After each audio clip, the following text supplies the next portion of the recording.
Hello guys and girls, welcome back to another video. Today we're checking out the Fishman Platinum Pro EQ. Let's go!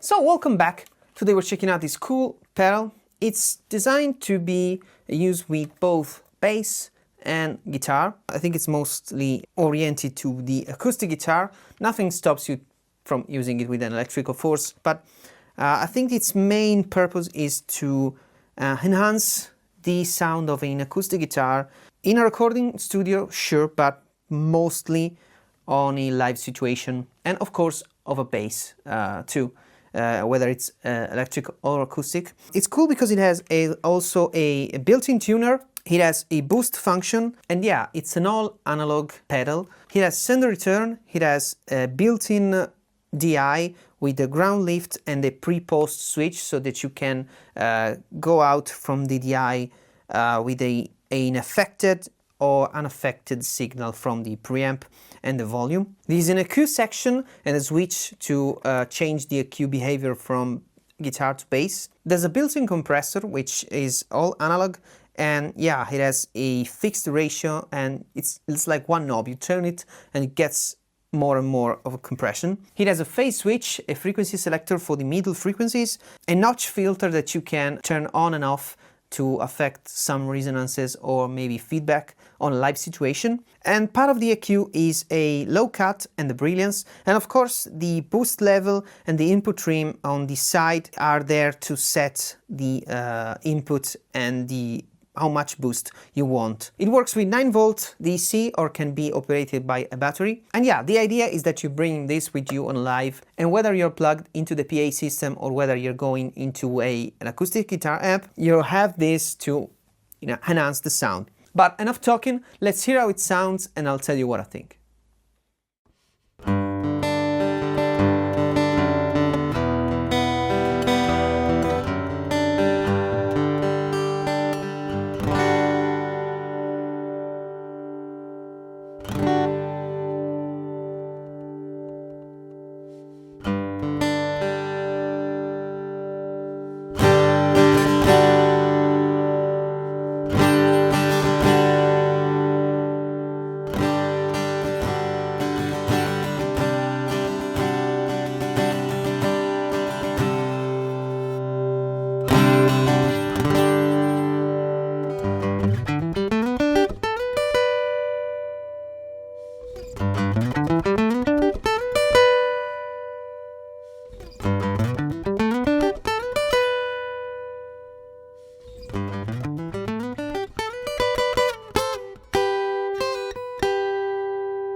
So pretty cool, right? I think that my favorite settings are the compressor is really nice, keeping it kind of a halfway. It adds enough compression, but it doesn't kill the vibe of the guitar. Of course, you can go crazy with it and compress it all the way, and it's cool if you're planning on doing a lot of strumming stuff, or maybe single notes that needs to be perfectly level. Maybe you're supporting guitar, you know, there is a live band situation and you need to be at the level of the other guys all the time. That could be useful for that, but for a more intimate acoustic situation, I think that in order to not kill the tone of a guitar, I will not go overboard with it, but it sounds good at all settings, as I showed you, but I think that between here and halfway is really a sweet spot, at least with my personal setup in the guitar, which is also equipped with a Fishman preamp. I have a video on the installation of that system and I will link it up here.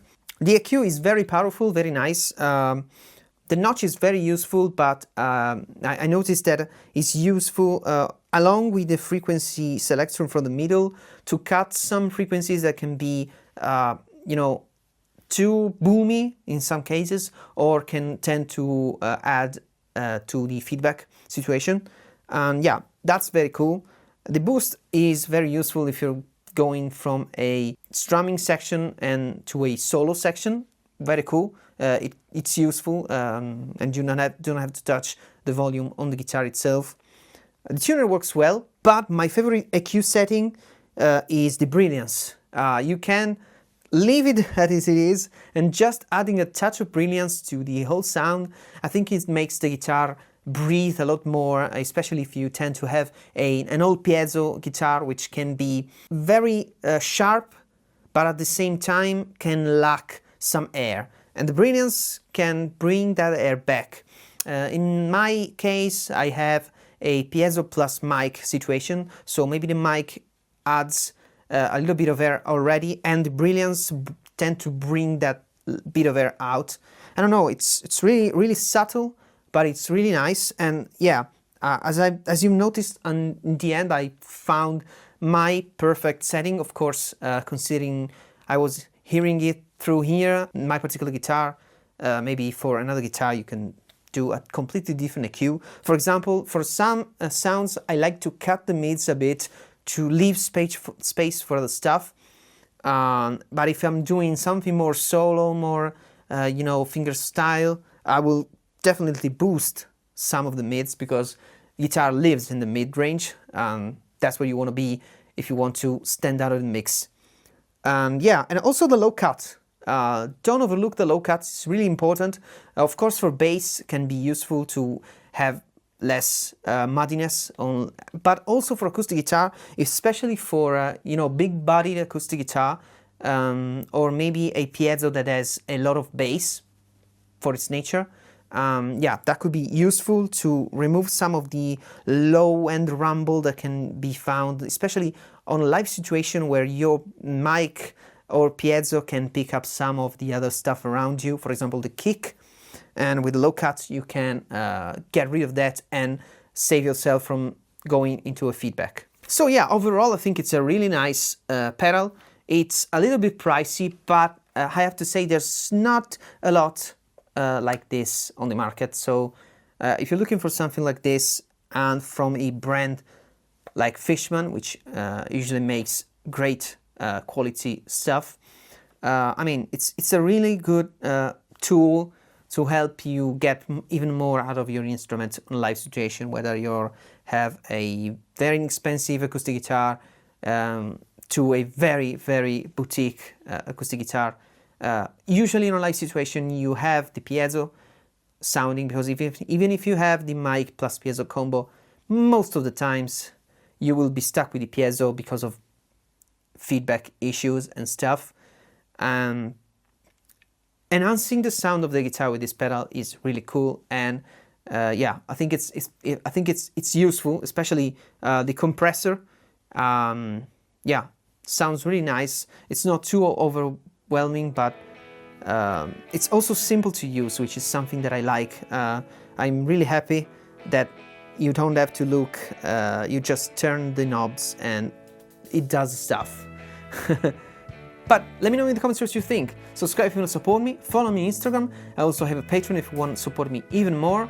And yeah, I'll catch you in the next one. See ya!